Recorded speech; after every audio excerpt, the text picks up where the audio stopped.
The forest was dead silent when Ethan Cole pressed his hand over his dog's muzzle and held his breath. Through the trees, he could see her, Eleanor, his 62-year-old neighbor, tied to a wooden chair while two uniformed officers stood over her, asking questions no lawman should ever ask. Briggs trembled beneath his grip, every muscle begging to charge. But one sound, just one, and they'd both be next.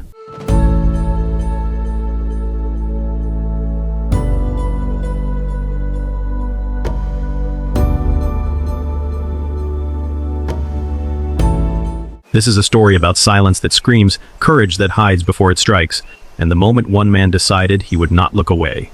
My name is Wilder. I've spent my life among wild things, and I can tell you, the most dangerous animal in these woods wore a badge. If this story stays with you, tell me where you're listening from, drop a comment, and please subscribe. Your support helps me keep these stories alive.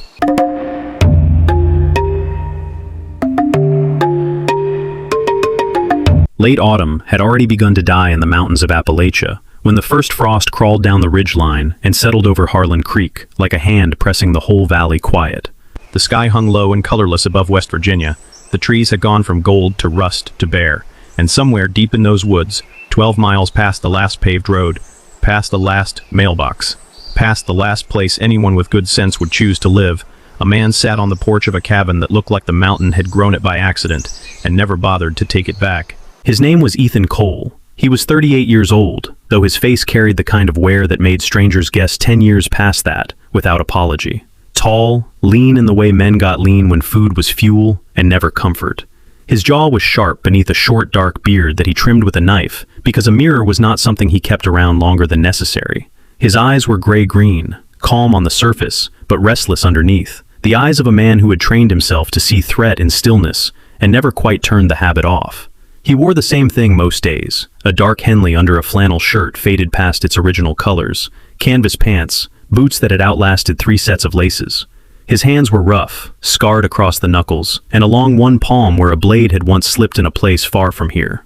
Ethan had been a Navy SEAL, not the kind who wrote books about it, the kind who came home and stopped talking. The cabin sat at the end of a dirt trail that dissolved into pine needles and rock before it reached the door.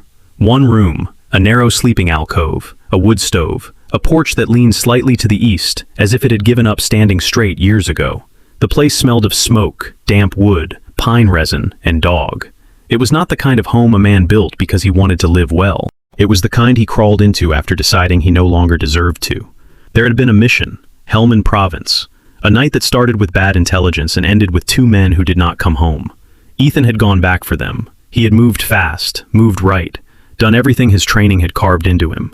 But 4 minutes too late. And those 4 minutes had followed him out of Afghanistan, across the ocean, up the mountain, into this cabin, and into every silence he had lived inside since. He did not talk about it. He did not think about it on purpose. But some mornings, the memory came without permission, like a draft through a wall he thought he had sealed. This was one of those mornings. He sat on the porch with a tin mug of black coffee gone cold in his hand, staring at nothing, when the sound of nails on wood brought him back. Briggs appeared in the doorway and stopped, head high, ears forward, one paw lifted just slightly off the boards.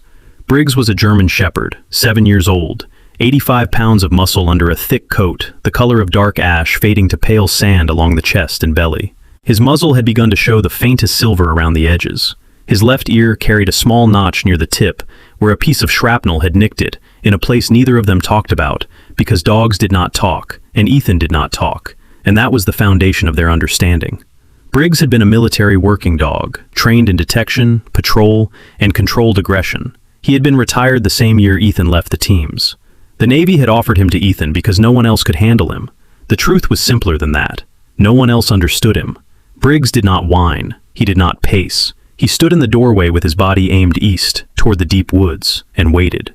Ethan set the mug down. That direction held nothing but timber, stone, a creek that ran too cold for swimming, and the occasional deer trail. No roads, no cabins, nothing, except one. 3 miles through the trees, along a path only a handful of people knew existed, there was a small wooden house with a tin roof and a garden that somehow produced tomatoes even in September. That was where Eleanor Marsh lived. Eleanor was 62, a retired high school teacher who had come to these mountains after her husband passed and never saw a reason to leave. She was not a tall woman, not a loud one. She had a narrow face, lined and sun-darkened, with steady brown eyes and silver-white hair she kept pinned loosely at the back of her head. Her hands were always rough from the garden. She wore the same green canvas jacket in every season except summer, and she walked through the woods like a woman who had made peace with every living thing in them. She was also the only person in the region who had ever left food outside Ethan's cabin without knocking. A tray of cornbread wrapped in foil, a jar of blackberry preserves, a small bag of ground coffee tucked into a tin pail on the step. She never waited for him to come out. She never asked him to talk. She simply left what she brought and walked away through the trees. And Ethan never thanked her directly because he did not know how to thank someone for kindness he had not asked for and was not sure he deserved. But Briggs knew. Every time Eleanor came near the cabin, the dog stood up and wagged his tail. He did that for no other living soul. What Ethan did not know, not yet, was that Eleanor had recently seen something in the woods she was not meant to see. While gathering wild herbs along an old logging path deeper in the forest, she had watched two uniformed officers from the Harlan Creek Police Department unloading unmarked crates from a truck with no plates into an abandoned shed. She did not know what was inside those crates, but she had been a teacher long enough to recognize when something did not belong where it was. She had called her granddaughter about it on the landline, and in a place like this, where the phone lines ran old and open and everyone knew it, that call was the most dangerous thing Eleanor Marsh had done in 62 years of living. Now Ethan stood on the porch, watching Briggs aim himself toward the eastern woods, like a compass needle that had found something worth pointing at. The air smelled of dead leaves, cold earth, morning dew, and beneath all of it, faint and wrong, a thread of smoke drifting from a direction where no chimney should have been burning. Ethan looked at the dog looked back, and somewhere in the silence between them, the day changed shape.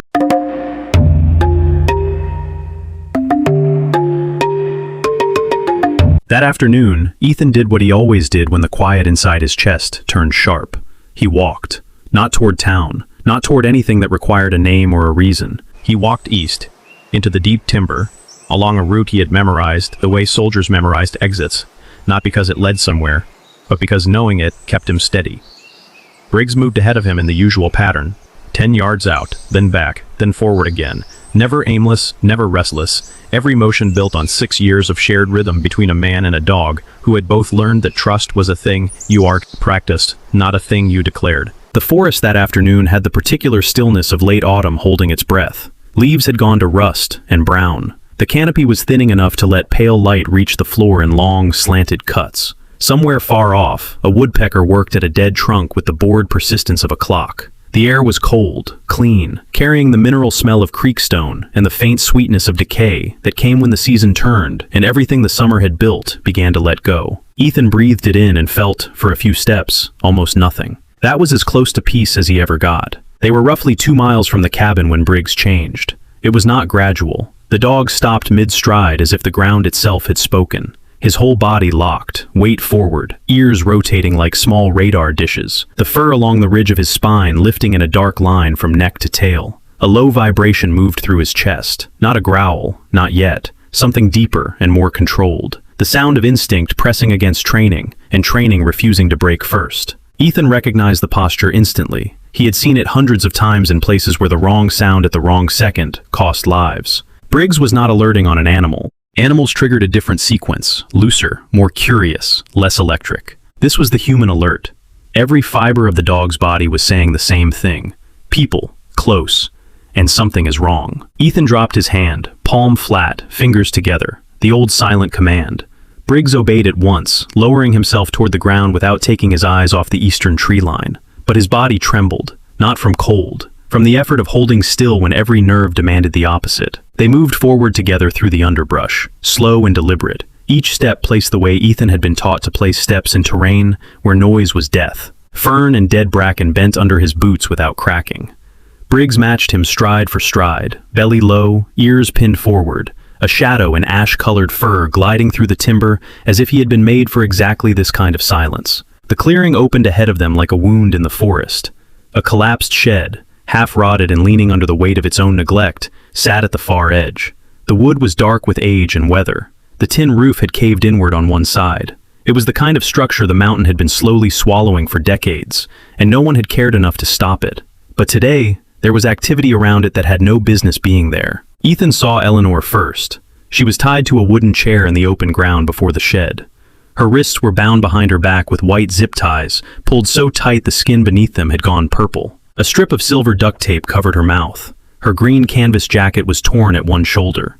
Her silver-white hair had come loose from its pins and hung in thin strands across her face. She sat upright, not slumped, not collapsed, and her brown eyes were open, wide and steady, with the kind of fear that had passed through panic and arrived at something harder and quieter on the other side. She was not crying. That was the thing Ethan could not stop looking at. She was terrified, and she was not begging. Two men stood before her. Both wore the khaki-brown uniform of the Harlan Creek Police Department. The one closer to Eleanor was Wade Pickett, a man Ethan had seen once or twice in town from a distance and made a point of never meeting. Pickett was tall, wide through the chest and shoulders, with a square jaw and small, pale eyes set too close together beneath a brow that looked built for intimidation. His hair was cropped short, sandy brown, and his hands were large enough that when he rested one on Eleanor's shoulder, it covered the joint entirely. He was leaning down, speaking to her in a voice so low and even, it barely carried to where Ethan crouched. That calmness was worse than shouting. It was the voice of a man who had learned that control frightened people more than rage. The second man, leaning against an oak with a cigarette between his lips, was Dale Hoskins. Shorter than Pickett by half a head, thicker around the middle, soft in the places Pickett was hard. Hoskins had a round, flushed face, thinning dark hair combed sideways, and the kind of lazy posture that made him look harmless until you noticed the service pistol hanging loose in his right hand, not aimed, not holstered, just held, as casually as a man might hold a wrench or a bottle. He flicked ash onto the ground with his thumb and said something Ethan caught only in pieces. The words, "your age," and "causing trouble," drifted through the cold air like smoke. Ethan lowered himself behind a thick oak, one knee in the damp earth, and pulled Briggs in tight against his chest. His left arm circled the dog's neck. His right hand closed firmly over the muzzle, pressing the jaws shut, sealing the bark inside. Briggs shook, not a small tremor, a full-body convulsion of restraint, muscle fighting nerve, training fighting blood. The dog's amber eyes locked onto Eleanor across the clearing, and in them, Ethan saw something he had seen before in another life. In the eyes of working dogs, ordered to hold position while gunfire cracked the dark around them. Briggs remembered those nights. The smell of human fear was the same in every country. The desperate need to act and the iron demand to wait had the same taste whether the ground beneath you was Afghan dust or Appalachian clay. Saliva seeped warm through the gaps between Ethan's fingers. Briggs did not whine. He did not struggle against the hand. He only looked at Ethan with those steady amber eyes, and the question in them was not a plea. It was operational. It was precise. It was, when? Not yet, Ethan mouthed without sound. Not yet. Across the clearing, Pickett straightened and asked Eleanor a question loud enough this time for every word to land. Who else did you tell? Eleanor shook her head behind the tape. Pickett asked again. Same voice, same patience. The patience of a man who had all the time the mountain could give him, and intended to use it. Hoskins laughed through his nose and tapped the pistol against his own thigh, as if keeping rhythm to a song only he found amusing. 3 days earlier, in a cluttered newsroom 200 miles southeast in Charleston, a young woman named Nora Marsh had answered her phone on the second ring. Nora was 28, Eleanor's only granddaughter, a junior reporter at the Charleston Gazette, with sharp dark eyes, a habit of chewing her pen cap when thinking, and the kind of restless, unfinished ambition that kept her at her desk long after the senior staff had gone home. Her grandmother's voice on the line had been light, almost dismissive. I saw those policemen moving something in the woods. Crates or boxes, I could not tell. Probably nothing. But beneath the words, in the spaces where Eleanor's breath caught and held a beat too long, Nora heard the tremor. She had written it down on a sticky note, pressed it to the edge of her monitor, and told herself she would follow up tomorrow. Tomorrow had not come fast enough. Now Ethan watched Pickett lean close to Eleanor's face again, watched Hoskins drop his cigarette and grind it into the dirt with the heel of his boot, watched the pistol swing lazily at the deputy's side, and he felt something shift inside his own chest. Not anger, not yet. Something older and colder. The same thing he had felt in Hellman the night the radio crackled too late. The knowledge that time was not waiting for him to be ready, that it never had. He tightened his hand on Briggs's muzzle, felt the dog's heartbeat hammering against his forearm, and made himself stay exactly where he was, because charging in with no weapon and no plan against two armed men would not save Eleanor. It would give Pickett 2 more problems to bury in these woods. So he watched, he memorized, he counted weapons, exits, distances, angles, And when the cold had seeped through his knees into the bone, and the light had begun to flatten toward evening, Ethan Cole did the hardest thing his training had ever asked of him. He pulled Briggs backward through the brush, one silent step at a time, and left Eleanor Marsh tied to that chair. Not because he was willing to abandon her, because he intended to come back.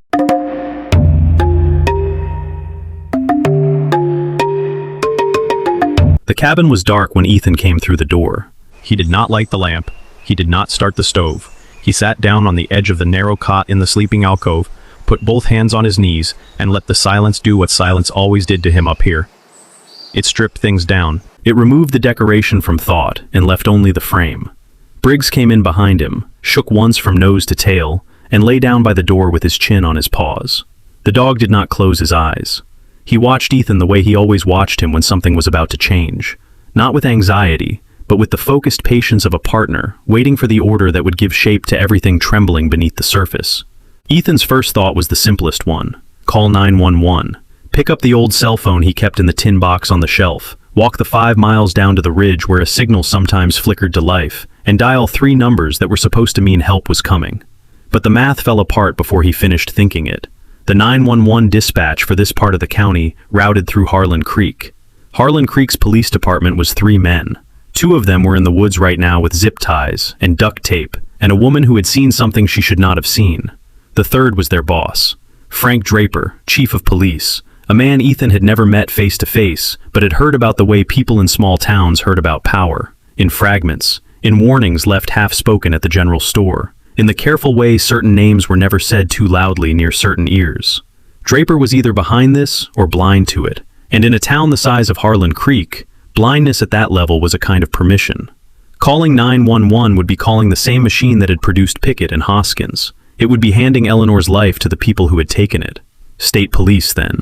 The West Virginia State Police had a barracks somewhere south, maybe 40 miles. Ethan could call them. He could explain. But explanation required time. Time required procedure. Procedure required verification, dispatch, jurisdiction arguments, and a slow crawl of authority up a mountain that most state troopers had never patrolled and did not want to. Hours, maybe more. And in those hours, Pickett could move Eleanor deeper into the woods, destroy whatever evidence sat inside that shed, and turn the whole thing into a missing persons case that no one in Harlan Creek would push too hard to solve. Ethan sat with those dead ends for a long time. The dark thickened around him. Wind pressed against the cabin walls in slow, uneven gusts. Somewhere outside, a branch scraped the roof with a sound like a nail drawn across tin. He was aware of his own breathing, steady and deliberate, the way it had been trained to be in situations where panic was a luxury no one could afford. He was also aware of the image that would not leave him. Eleanor's eyes above the tape, open, frightened, refusing to beg. He stood and crossed the room to the cot. He knelt, reached beneath the frame, and pulled out a footlocker he had not opened since the day he carried it up the mountain. The hinges resisted, then gave with a low groan that sounded louder than it was in the quiet cabin. Inside, arranged with the compulsive neatness of a man who had once packed gear, knowing his life depended on where each item sat, were the remnants of another version of himself. A pair of night vision binoculars, old model, military surplus, still functional. A coil of paracord, dark green, 200 feet. A Ka-bar combat knife in a black leather sheath, the blade oiled and untouched. A handheld radio, frequency set to bands no civilian tower would reach. Useless now, but kept the way some men kept medals. Not for function, but for proof. And at the bottom, wrapped in a dry cloth, a small waterproof camera with a 64-gigabyte memory card. There was no gun. Ethan had left every firearm behind when he left the service. That had been deliberate. Not a political decision, not a moral one in the way other people meant the word moral. It was a promise he had made to himself in a hospital room at Walter Reed, staring at a ceiling, understanding for the first time that the thing inside him that made him effective with a weapon was the same thing that might one day make him dangerous without a reason. So he had let them go. All of them. And he had not regretted it until this exact moment, kneeling on a cold floor with a knife in one hand, and the knowledge that 2 armed men stood between him and a woman who had once left cornbread on his porch without asking for a single word in return. He laid the items on the cot, one by one, the way a surgeon laid instruments before an operation. Binoculars, paracord, knife, camera. He checked the camera's battery, half charge, enough. He tested the binoculars. Green wash of amplified light filled the left lens, then the right. Functional. He ran the paracord through his hands, feeling for frays or weak points. None. Then he sat back and built the plan the way he had been trained to build plans. Not from hope, but from what he had. He would go back after dark. He would document everything the camera could hold. The shed, the crates, the uniforms, the chair, the zip ties, the faces. Evidence that existed outside of Harlan Creek, outside of Draper's Reach, outside of any story Pickett and Hoskins could construct after the fact.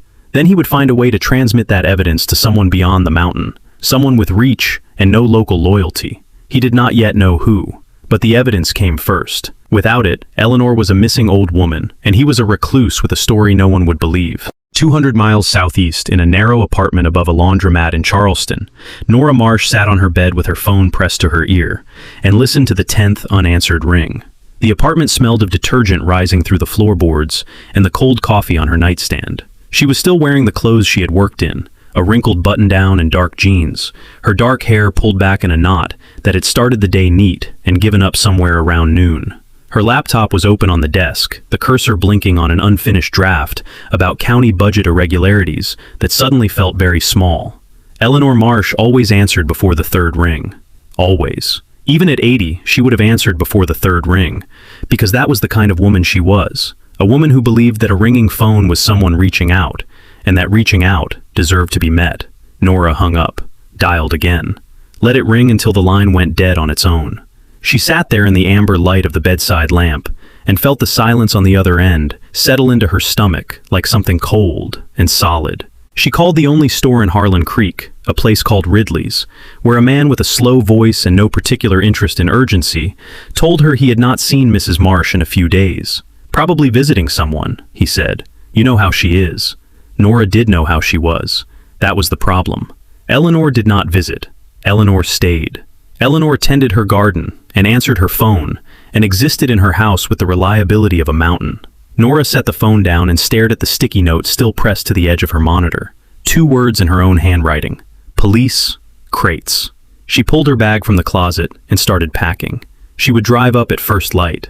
Back in the cabin, Ethan finished his preparations in the dark. He moved through each step without hesitation, the old muscle memory surfacing as if it had been waiting just beneath the skin for someone to call it back. Check the gear. Estimate the time.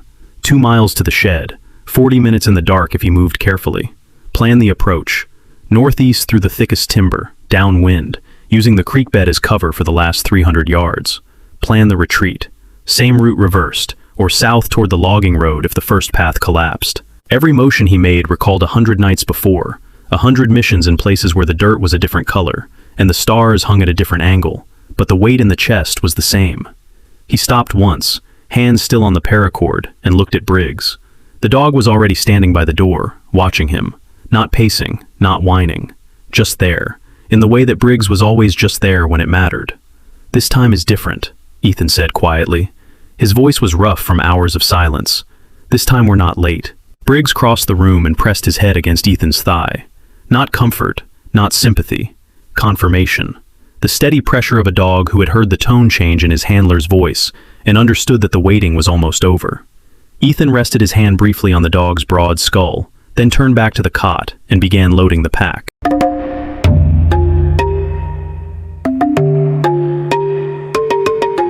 Midnight came without announcement. The sky had cleared just enough to let a crescent moon hang above the ridge like a scar in the black, throwing the kind of thin, silver light that was worse than full dark in some ways, because it showed you the shape of things, without showing you their edges. Ethan moved through the forest on that borrowed light, Briggs ahead of him by 3 yards, both of them traveling in the silence.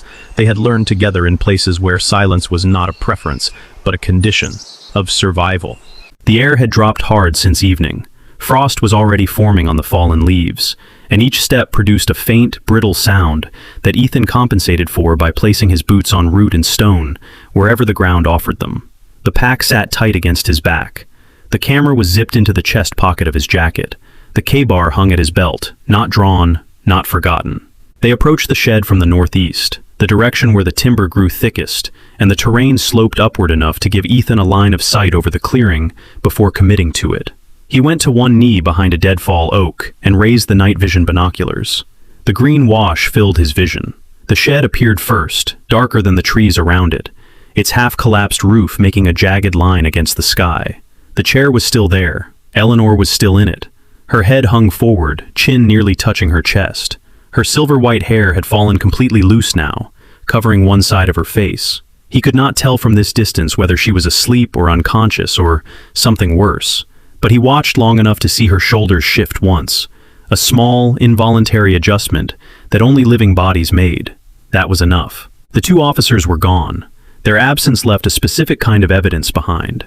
Fresh tire tracks rutted the soft ground at the edge of the clearing, where a vehicle had been parked and recently driven away. A new padlock gleamed on the shed's front door, the metal bright against the weathered wood, a thing so obviously out of place it almost seemed careless. 50 meters beyond the clearing, pulled onto a narrow fire road half hidden by brush, sat a Harlan Creek police cruiser. Its markings were faded but legible. Its license plate caught just enough moonlight for the numbers to be read. Ethan read them twice and committed them to memory before raising the camera. He worked quickly, but without rushing. Every image mattered, and a blurred frame was worse than no frame because it suggested fabrication. He photographed the cruiser first, plate and department seal, then moved in a low crouch along the tree line to the rear of the shed. Through a gap between warped boards wide enough to fit 3 fingers, he could see the interior in fragments. Eleanor, bound and slumped, the zip ties at her wrists, the skin beneath them darkened to a color that meant circulation had been compromised for hours. The chair legs gouging shallow ruts in the dirt floor. Beyond her, against the far wall, a stack of crates covered by a blue tarp, the edges weighed down with loose bricks. Near the door, a uniform jacket hung on a rusted nail, the Harlan Creek patch visible on the shoulder.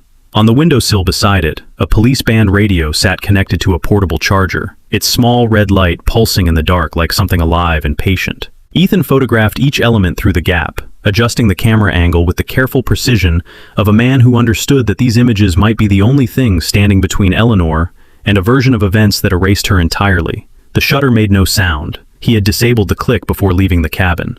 When he lowered the camera, he stayed crouched against the wall and listened. Wind moved through the canopy above. A branch settled somewhere deeper in the woods. Briggs stood motionless beside him, nose working the air in slow, methodical passes, reading the clearing the way Ethan read a room, for what was there and for what had recently left. The decision pressed against him then with the weight of something physical. He could break the lock. The K-bar could pry it, or the paracord could be used to create enough torque on the hasp to snap the screws from the rotted wood. He could cut Eleanor free, carry her if he had to, and be a mile into the forest before anyone returned. But the math did not work. Pickett and Hoskins were armed. He was not.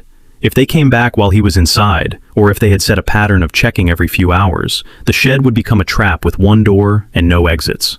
He would be giving them 2 bodies to bury instead of 1.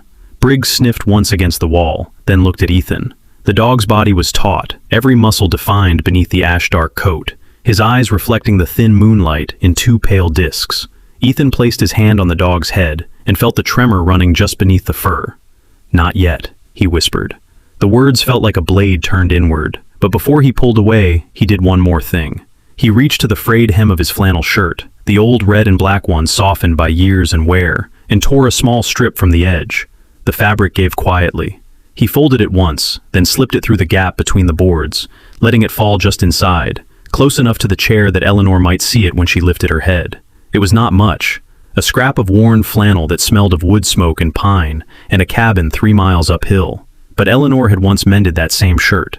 2 winters ago, Ethan had left it draped over the porch rail by accident, and when he came back from the woods, it was folded on the step with the torn shoulder stitched closed in small, even thread. She would know the fabric. She would know someone had been here, and maybe that would be enough to keep her holding on. Ethan withdrew into the trees. The walk back to the cabin felt longer than the walk out. Not because the distance had changed, but because every step carried him farther from a woman he was choosing, for the second time that day, not to save yet. While Ethan moved through the dark forest, Nora Marsh was already awake in her Charleston apartment, though dawn was still an hour away. She had not slept. The phone sat on the nightstand, where she had set it down after the 10th unanswered call, and it had not rung since. At 4 in the morning, she made a decision that felt less like courage than inability to keep still. She packed a bag, checked the gas in her car, a 12-year-old Honda with a cracked windshield and an engine that complained about hills, and pulled out of the laundromat parking lot while the streetlights were still orange against the dark. An hour into the drive, at a gas station near Beckley where the mountains began to press in from both sides of the highway, she used the payphone to call the Harlan Creek Police Department. A man answered on the 4th ring. His voice was flat, unhurried. the voice of someone who did not expect the phone to bring him anything important at this hour. When Nora asked about her grandmother, the pause before his answer lasted exactly 1 beat too long. "Mrs. Marsh? She's probably visiting friends. You know how she gets." The words were ordinary. The tone was not. It had the careful smoothness of a line rehearsed just enough to sound natural, and it failed. Nora hung up. She sat in the car with both hands on the wheel, and felt the worry that had lived in her stomach for 2 days, harden into something sharper and colder. Fear.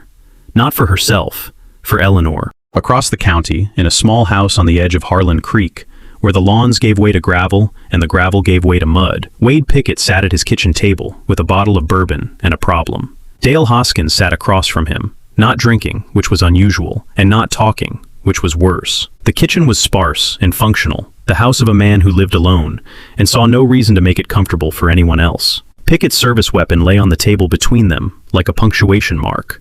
He had been talking for 10 minutes in the same calm, measured voice he used for everything, laying out what he called the necessary steps. Move the woman deeper into the forest. Stage a fall along one of the ridge trails. Exposure and a broken hip would explain everything the coroner needed explained. Clean, quiet, and by next week, forgotten. Hoskins had not said yes. He sat with his hands around an empty glass, turning it slowly on the table, his round face caught between the overhead light and the shadow it cast beneath his brow. Hoskins was a man who had drifted into corruption, the way some men drifted into debt, one small decision at a time, never intending the total, always believing the next step would be the last. He had taken money. He had looked the other way. He had helped Pickett move crates that he told himself he did not know the contents of, though he did. But the distance between moving crates and moving a body was not a line he had ever expected to see, and now that it was in front of him, his hands would not stop turning that glass. "She's 62, Wade," he said finally. Pickett looked at him with the small, pale eyes that never seemed to blink at the right moments.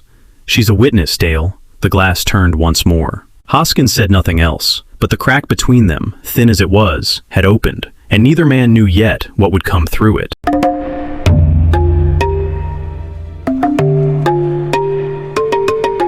Ethan did not go back to the cabin after leaving the shed. He went downhill. The trail to the county road was 5 miles of switchbacks, loose rock, and root-tangled slopes that in daylight would have taken an hour and a half. In the dark, with his legs already heavy from the night's work and his mind running calculations he could not stop, it took closer to 2. Briggs moved beside him without complaint, matching the pace, adjusting when the terrain shifted, pausing only when Ethan paused. The dog did not ask where they were going. He understood direction the way he understood silence, as something that came from the man and was not to be questioned until it proved wrong. The county road appeared below them as a pale line cut through black timber. Ethan reached it breathing hard, sweat cooling fast against his neck in the pre-dawn cold. He pulled the phone from the inside pocket of his jacket, a cheap prepaid device he had bought 3 years ago, and charged once a season for the single purpose of existing in a world he had otherwise chosen to leave behind. The screen lit his face in blue. 1 bar of signal flickered, held, flickered again. He did not call 911. He scrolled through a number he had written on a piece of tape stuck to the back of the phone's case, a number he had looked up once and never expected to use. The Internal Affairs Division of the West Virginia State Police. The line rang 4 times before a voice answered. It was a woman's voice, clipped and professional, with the particular flatness of someone accustomed to receiving information that other people found extraordinary and treating it as procedure. "Sergeant Reeves, Internal Affairs." Ethan spoke the way he had once spoken into radios in the field. No filler, no emotion. Location: the shed on the fire road northeast of Harlan Creek, 2 miles past the last residential access. Subjects: 2 uniformed officers, Harlan Creek PD. Names: Pickett and Hoskins, both armed with service weapons.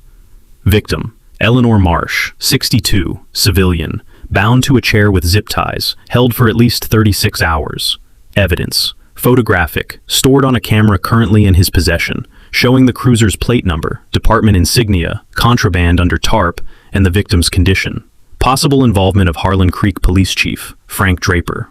Sergeant Reeves listened without interrupting. When Ethan finished, the silence on the line lasted long enough to carry weight. Then she said, "Hold your position. Do not engage. We need 4 to 5 hours to mobilize a team and coordinate with county jurisdiction." Ethan closed his eyes. 4 hours. He thought of the can of gasoline he had not yet seen, but already feared.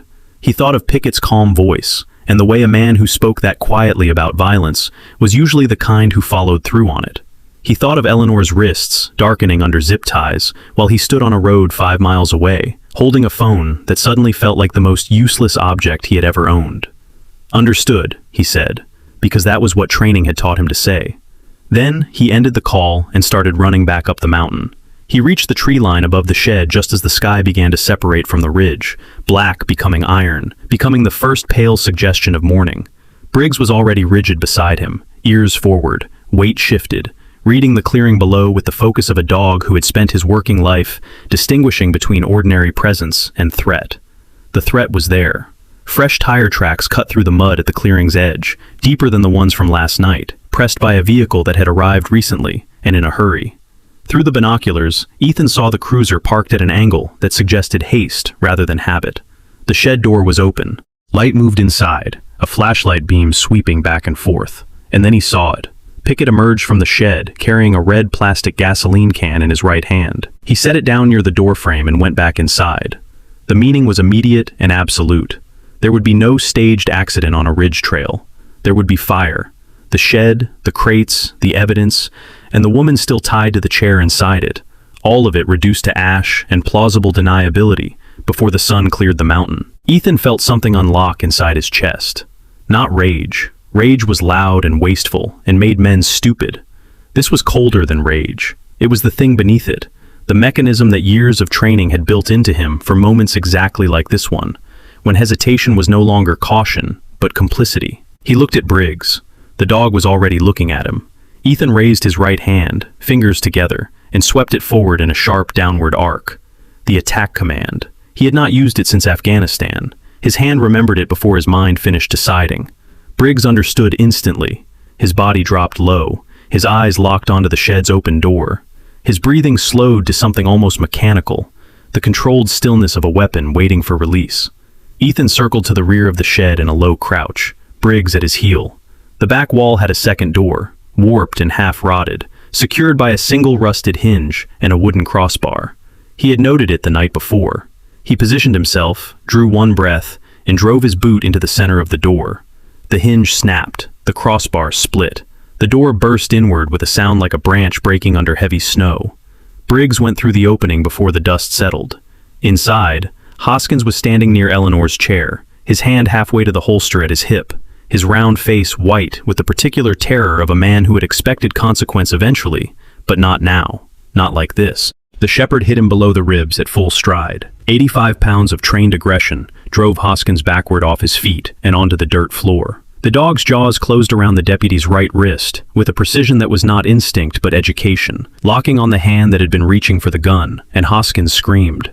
The sound filled the shed and spilled out into the morning air, raw and high, and stripped of every pretension the uniform had ever given him. Pickett was faster. He had been near the front door when the back wall exploded, and he turned with the reflexes of a man who had lived his whole life expecting confrontation. His hand found the grip of his service pistol. He was already drawing when Ethan reached him. There was no finesse in what happened next. Ethan seized a wooden chair propped against the wall, the twin of the one Eleanor was bound to, and swung it into Pickett's forearm with enough force to send the pistol spinning across the floor into shadow. Pickett lunged. He was taller than Ethan, heavier by 30 pounds, and he fought with the blunt, graceless power of a man who had always been the biggest person in the room and had never needed to learn efficiency. Ethan fought differently. He fought the way the teams had taught him to fight, with economy and control, and the cold understanding that in close quarters, technique outlasted strength every time. He took 2 hits that would leave bruises deep enough to last a week, gave back a knee strike to the body that folded Pickett forward, then locked the man's arm behind his back, in a position that promised breakage if resistance continued.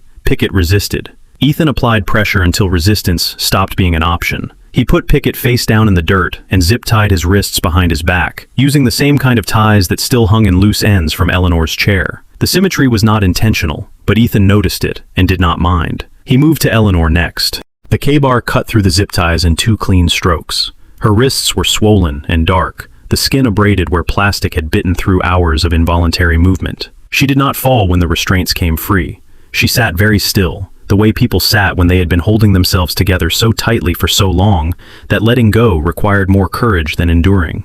Ethan peeled the tape from her mouth as carefully as his hands could manage. Her lips were cracked. Her eyes were red and dry. She looked at him, then at Briggs, who had not released Hoskins's wrist, and was holding the deputy pinned with the professional indifference of a dog who could do this all day. The first words Eleanor Marsh spoke were not "thank you." They were not "help me." She looked at Ethan with those steady brown eyes and said, in a voice scraped thin by hours of silence, "Is the dog all right?" Ethan stared at her for one full second before understanding. She was asking about Briggs. She had watched the shepherd charge across a room and take a man to the ground, and her first thought was whether the effort had hurt him. Ethan felt something shift behind his ribs that he did not have a word for. "He's fine," he said. Eleanor nodded once, slowly, as if that single piece of information was the foundation on which she could now begin to process everything else.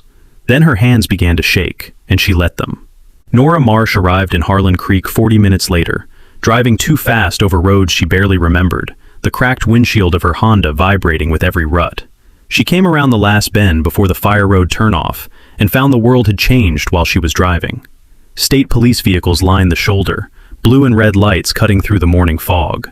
An ambulance idled near the tree line with its rear doors open. Two officers in khaki brown were being led in handcuffs across the mud toward a transport van, one of them large and silent, the other shorter, bleeding from the wrist, talking rapidly to anyone who would listen. Nora parked crookedly, left the engine running, and ran.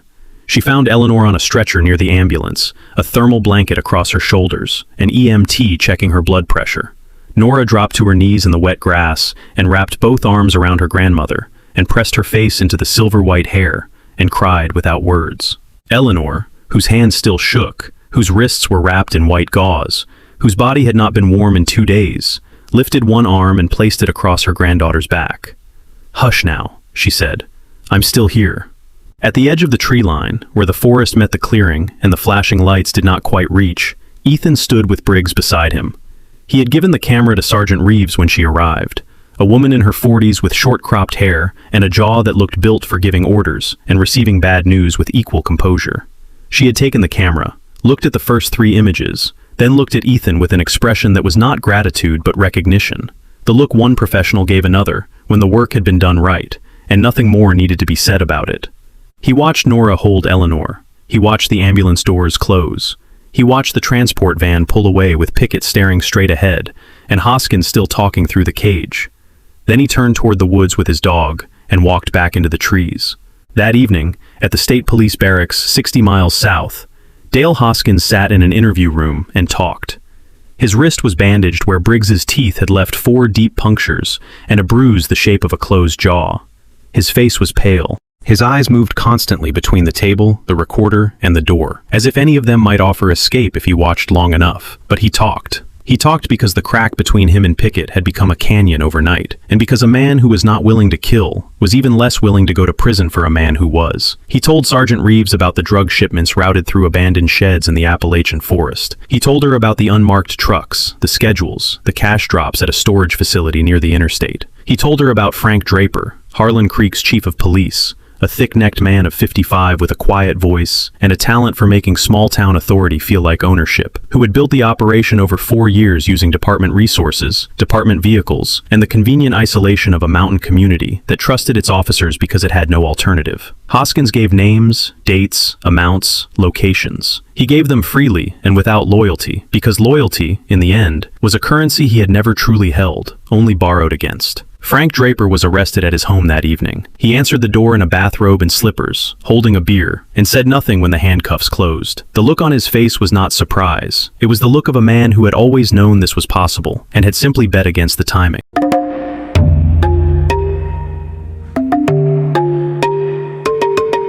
Three weeks passed. Autumn did not end so much as surrender. The last color bled from the ridgeline, and the trees stood bare against a sky that had gone from gray to the kind of white that promised snow without delivering it yet. The mornings came later and colder. Frost stayed on the cabin's porch rail past noon. The forest, stripped of its leaves, looked wider and more honest than it had in months, every slope and hollow visible now, every distance measurable, as if the mountain had decided to stop hiding things for a while. Eleanor Marsh came home from the hospital on a Tuesday. Nora drove her up in the Honda with the cracked windshield, the same car that had carried her into Harlan Creek the morning the state police arrived, and the world she had grown up trusting, split open along a seam she had not known existed. The hospital had kept Eleanor for 11 days. Dehydration, wrist lacerations from the zip ties, a cracked rib that no one could determine whether Pickett had caused deliberately, or whether the hours of being bound to a hard chair had produced on their own. Mild hypothermia that had settled into a cough. The doctors watched carefully, and Eleanor dismissed with the impatience of a woman who considered illness a kind of rudeness, the body occasionally inflicted without permission. She was thinner when she came back. The skin around her eyes had darkened into hollows that made her look older than 62, and more fragile than Nora had ever seen her. But she walked into her own house under her own power, stood in the kitchen, looked at the garden through the window, and said, "The kale survived." That was Eleanor. The world could come apart around her, and she would notice what had endured. Nora wanted her to come to Charleston. She made the case the way a young woman made cases, to an old woman she loved and could not control, with logic, with worry, with a voice that kept rising at the edges despite her best effort to keep it flat. Eleanor listened to all of it from her chair by the wood stove, hands wrapped around a mug of tea she had made herself, because she did not trust anyone else to steep it long enough. When Nora finished, Eleanor set the mug down and said, "I was born on this mountain. I will stay on this mountain. That is not a discussion." It was not a discussion, but neither was it a solution, because the house that had once felt like solitude now felt like exposure. Eleanor did not say this. She did not need to. Nora saw it in the way her grandmother checked the locks twice before sitting down, in the way her eyes moved to the windows when the wind shifted, in the way she slept with the lamp on for the first time in 30 years. The arrangement that followed arrived so quietly that no one marked its beginning. Eleanor started walking to Ethan's cabin in the afternoons. 3 miles through the forest on a path she had walked for years, carrying cornbread and preserves, and asking nothing. She brought food now, too. A pot of bean soup, a loaf of cornbread wrapped in a cloth that smelled of her kitchen. Sometimes a jar of apple butter she had put up in September, before the world cracked. She came, set the food on the porch table, and sat down in the wooden chair beside the door. The chair had been there as long as the cabin had, rickety, splintered at one arm, the seat worn into a shallow curve by weather and neglect. But sometime during the week before Eleanor's first visit, though no one mentioned it, and no one would, the chair's loose leg had been reattached, its surface sanded smooth, and a folded blanket left across the seat in case the afternoon turned cold. Ethan did not invite her. He also did not lock the door. He sat on the porch step below her, sometimes with coffee, sometimes with nothing, and let the silence between them exist without trying to fill it or fix it. Eleanor talked to Briggs more than she talked to him, and Ethan found that he did not mind. The dog lay beside her feet, with his broad head resting against her ankle, eyes half closed, tail moving in slow, contented sweeps whenever her hand found the spot behind his left ear. Briggs had never allowed anyone but Ethan to touch him like that. He had once growled at a veterinarian who tried, but with Eleanor, he softened into something Ethan had not known the dog contained. A gentleness so complete it looked like relief, as if he had been waiting years for someone to sit still long enough for him to stop guarding and simply be near. Ethan sat on the step and listened to Eleanor tell Briggs about her garden, about the frost line, about the time a black bear ate her entire tomato crop in a single night, and she had stood on the porch and lectured it until it left. He did not laugh. He was not sure he remembered how, but something in his chest loosened by a degree so small it had no name, and he let it. One afternoon in the 3rd week, Nora's Honda appeared on the dirt trail below the cabin, engine complaining about the grade the way it always did. She parked crookedly, as she always parked, and came up the path carrying a cardboard box with holes punched in the lid. Inside the box, something was moving. The puppy was a shepherd mix, maybe 10 weeks old, with fur the color of warm sand darkening to brown along the ears and spine. Its paws were enormous relative to its body, the oversized feet of a dog that would grow into something large and clumsy before it grew into something large and capable. One ear stood up, the other folded over at the tip, as if it had not yet received the instruction to be serious. It looked at the world through dark, round eyes that contained no memory of cruelty, no suspicion, no earned caution, only the bewildered, total openness of a creature that had not yet learned what hands could do besides hold. Nora set the box on the porch and opened the lid. The puppy scrambled upward, failed, scrambled again, and tumbled over the edge onto the boards with a soft thump and an immediate attempt to stand as if nothing had happened. "Found her at the rescue shelter on the highway," Nora said. "Thought Grandma could use the company." Eleanor looked at the puppy. She looked at Ethan. The puppy was already attempting to climb the porch step, committing its entire undersized body to the effort, falling sideways, and trying again with the blind conviction that effort would eventually defeat gravity. Briggs rose from Eleanor's feet, walked over, and lowered his head to inspect the new arrival. His nose worked methodically across the puppy's face, ears, and back. The puppy responded by trying to bite his muzzle. Briggs endured this with the grave, exhausted patience of a dignitary, receiving a compliment from a very small and very drunk ambassador. Then he lay down beside the puppy and rested his chin on his paws, close enough to shelter, far enough to preserve what remained of his pride. Eleanor said, "Can she stay here? I don't have a fenced yard." Ethan watched the puppy fail to climb the step a fourth time, succeed on the fifth, and immediately fall off the other side. He looked at Briggs, who had not moved but whose tail was sweeping the boards in a rhythm that suggested something dangerously close to contentment. "She can stay," Ethan said. That evening, after Eleanor had eaten soup at the small table by the stove and walked home before the light failed completely, Ethan stood at the sink and washed the dishes. 4 bowls, his own. Eleanor's, still warm from the soup she had brought, and then shared with the man she had never once asked to explain himself. A water bowl for Briggs, a smaller water bowl for the puppy, who did not have a name yet, but who already had a place beside the stove, where Ethan had folded an old shirt into a bed, without being asked, and without acknowledging he had done it. He set the 4 bowls in a row on the counter beside the sink, and stopped.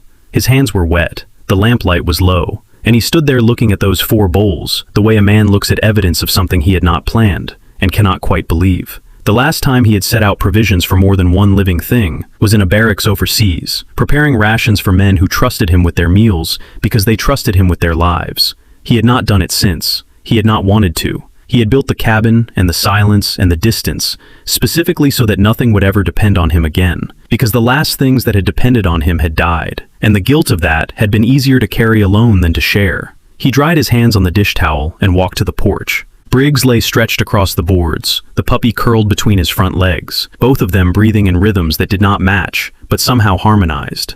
A new moon hung low above the pines. The mountain was the same mountain, dark, cold, indifferent to whatever small arrangements people made at its feet. But the cabin was no longer the place where a man had gone to disappear. It had become a place where footsteps came toward him at the end of the day. Inside, on the desk beside the window, Ethan's phone sat dark and silent. 3 days ago, Nora had called to thank him. He had listened to her voice, steady now, no longer cracking at the edges, and she had told him about the article. She had finished the investigative piece on the Harlan Creek drug operation, built on the photographs from Ethan's camera, Hoskins's full confession, and the internal affairs records that Sergeant Reeves had released to the press. The Charleston Gazette had run it on the front page. Larger papers had picked it up within the week. Harlan Creek had a new police chief now, an outsider, appointed under state police supervision, a woman named Torres who had driven up from the Southern District and immediately replaced the locks on the evidence room. When Nora finished telling him all of this, Ethan was quiet for a long time. Then he said, "Your grandmother makes good cornbread." Nora laughed. It was the first time she had laughed in weeks, and the sound of it traveled through the phone and into the cabin, and stayed there after the call ended. Not as an echo, but as proof that the world outside the trees was not entirely made of things that broke. Ethan went back inside. He closed the door but did not lock it. He sat down at the desk and opened the narrow drawer where a single envelope had lived for 6 years. The letter inside was addressed to 2 families in 2 different states, the families of the men who had not come home from Helmand Province. He had written it the first winter on the mountain. He had rewritten it 11 times since, crossing out lines, adding lines, starting over on fresh paper, never finding the version that said what needed to be said, because what needed to be said was unsayable, and every attempt felt like either too much or not enough. He pulled the letter out and read it one last time. He did not add anything. He did not change a word. He folded it, slid it into the envelope, sealed it, and pressed a stamp into the corner. Then he set it on the shelf beside the door, where it would be the first thing he saw every morning until he carried it down the mountain to the post office. Briggs lifted his head from the porch and looked at him through the open window. The dog's amber eyes caught the last of the lamplight and held it there. Ethan nodded. "I know," he said. He turned off the lamp. The cabin went dark, and for the first time in years, the darkness did not feel like a grave. It felt like a home. Sometimes the biggest turning point in a life is not a grand victory. It is one quiet decision not to look away. Ethan did not save the whole world. He simply chose to act when silence would have been easier, and that single choice opened a door he thought he had locked forever. In everyday life, we may never face a moment like his, but we all meet times when someone near us is struggling, and we have to decide whether to keep walking or to stop. It does not take a soldier's training. It takes a willing heart, a kind word to a lonely neighbor, a phone call you have been putting off, a letter you have been afraid to send. These small things carry more weight than we think, because they tell the people around us that they are not invisible. If this story stayed with you, I would love to hear which part touched you the most. Leave a comment below and tell me where you were listening from. Share this story with someone who might need it today. And if you have not yet, please subscribe to the channel so we can keep bringing you stories like this one. May God bless you and everyone you love. May He give you the courage to choose mercy even when it costs you something. And may peace follow you home tonight. If you believe that, type Amen in the comments. I will see you in the next story.